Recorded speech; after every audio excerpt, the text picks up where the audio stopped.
Moi, il me faut l'empreinte de la nature. Ce n'est pas par hasard que quand je vais dans les paysages, je vais pour assez longtemps pour l'absorber. Et chaque paysage, chaque endroit que je vais, donne des autres émotions. J'ai besoin de stimulants naturels.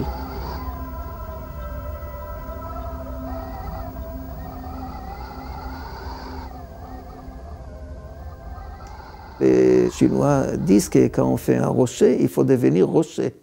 Bon, moi, je ne peux pas devenir rocher, alors je dessine le rocher, je l'absorbe, je l'approprie d'une certaine manière, mais après, ce qui m'intéresse, c'est les souvenirs de rocher. C'est-à-dire ce que le rocher m'a imprimé dans mon cerveau, dans mes sentiments. C'est pour ça qu'après, après que j'ai fait beaucoup de dessins après nature, et j'ai fait exprès des dessins, des souvenirs.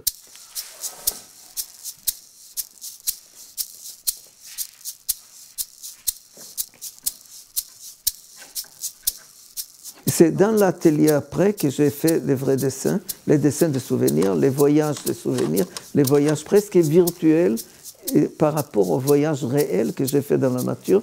Mais je l'ai fait dans l'atelier, même en essayant de ne pas penser, que ça sort directement de... C'est pas tout à fait une écriture automatique, mais c'est d'une certaine manière, il y a quelque chose qui n'est pas contrôlé.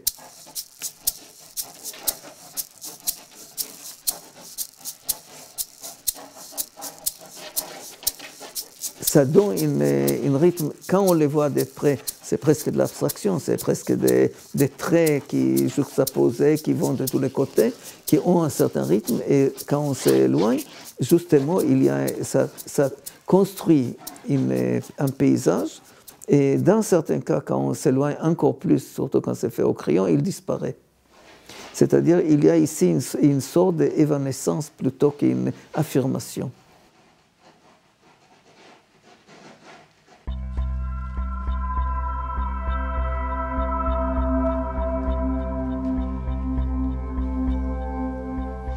Après 30 ans de voyages réels et de voyages sur les papiers, des choses, je voulais faire une sorte de bilan, d'une certaine manière de bilan, de quand même 30 ans de déambulation dans différents endroits, entre la Chine, les Grands Canyons, les raftings, la Grèce et tout ça. Faire une sorte de bilan et faire une sorte d'arrêt sur le temps. Et la seule façon était, c'est faire une sorte de voyage. C'est-à-dire que tous les voyages, les souvenirs de tous mes voyages, non chronologiquement, entreront dans une sorte de voyage mental à moi qui a duré 5 mois d'enfermement. Et c'est pour ça que j'ai commencé, je ne savais pas où je vais, et jusqu'à la fin, je ne savais pas où je suis.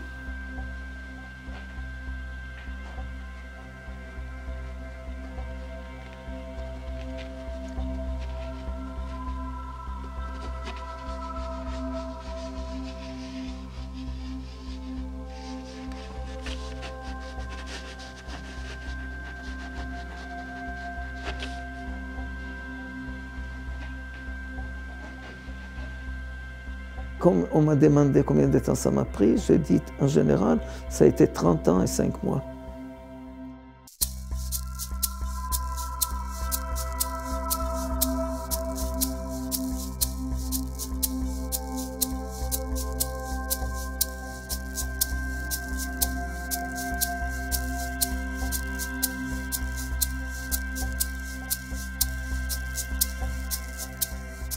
Quand Morat m'a proposé de faire une exposition, j'ai demandé quelle est la taille de cette pièce. Il m'a dit 66 mètres. Alors j'ai dit, bon, je ferai ça comme pour les premiers dessins de la Chine. C'était 50 mètres à cause des lieux. Ici, c'était 66 mètres à cause des lieux. J'aurais pu continuer. Ce n'est jamais fini.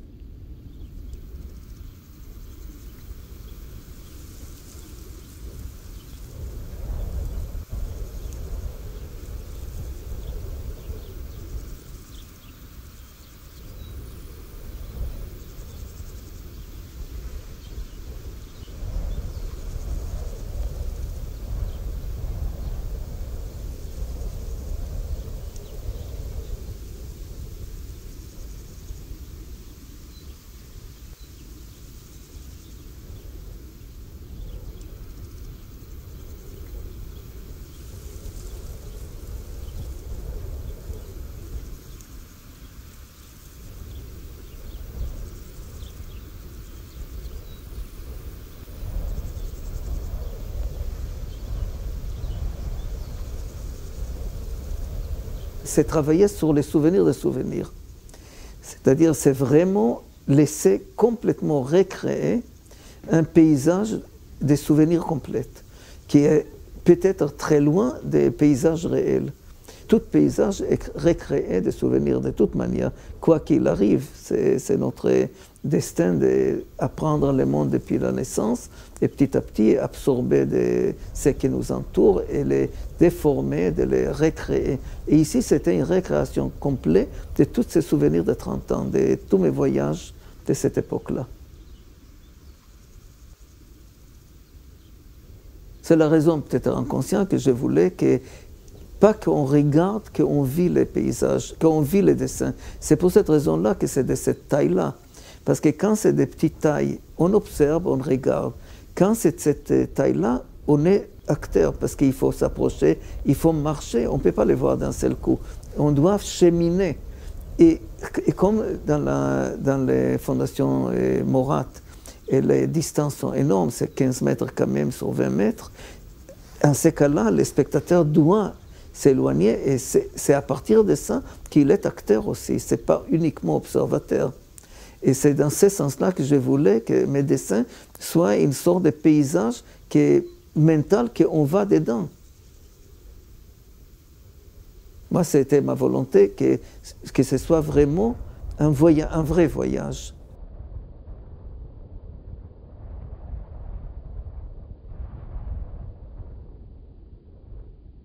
Au fur et à mesure que vous vous rapprochez du dessin, ça devient de plus en plus abstrait. Et d'une distance de 20 cm, vous ne reconnaissez plus rien. Il y a un événement abstrait. Et à fur et à mesure que vous vous éloignez de nouveau, le paysage apparaît. C'est un dessin unique parce qu'il fait sauter toutes les limites du genre.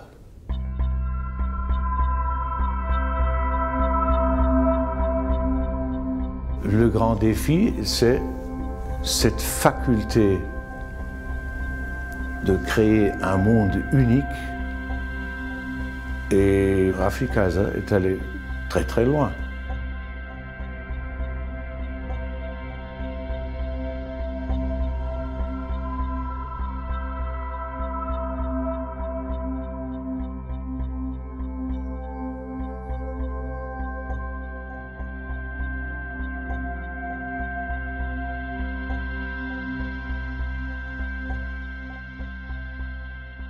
J'ai choisi à faire au crayon de cette hache parce que c'est ce qui est le plus délicat, parce que comme il est très dur, il est très épais et violent, et ça fait un peu rêve, ça fait évanescent. Je voulais que ce soit comme dans ma tête. Et c'est pour cette raison-là que j'ai fait ces paysages-là uniquement avec le crayon de cette hache. On sent que c'est des souvenirs et pas une réalité en soi. Parce que les premiers étaient très proches de la réalité, dans le sens, c'était des souvenirs immédiats. Ici, c'est des souvenirs de souvenirs.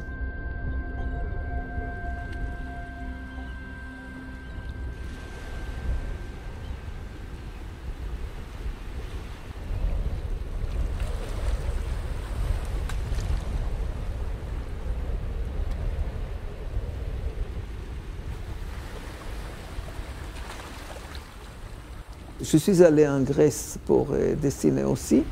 Le Météore est un endroit absolument magique où il y avait plein de monastères que les Turcs ont détruits et ils ont laissé quand même des monastères. Ce sont des rochers avec des monastères. Normalement, dans tous mes dessins, il n'y avait pas de construction, ni des arbres, ni rien, parce que je ne voulais pas donner les dimensions. Je voulais que l'échelle soit créée par les spectateurs. Or ici, toute l'idée, c'est les rochers avec ça, alors je l'ai mis. Mais j'ai essayé de les mettre comme ils se fondaient dans les rochers.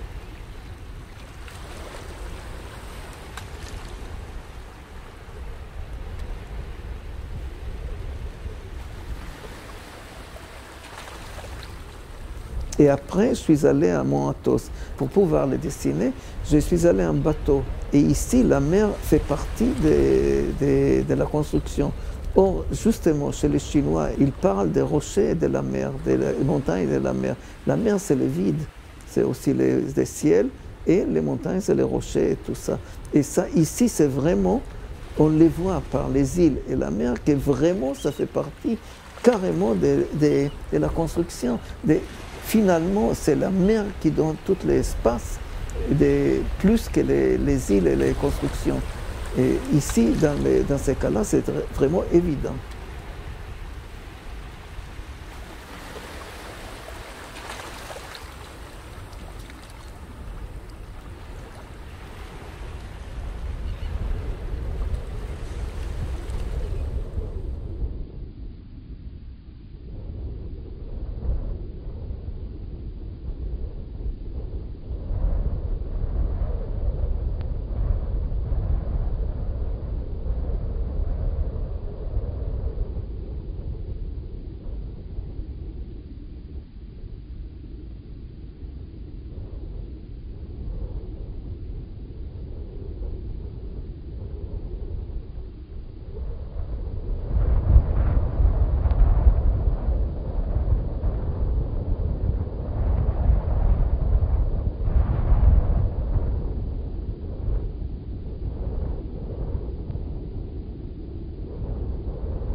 Quand j'étais dans la nature et dans les paysages, et surtout dans le Negev, j'étais seul avec un silence plein.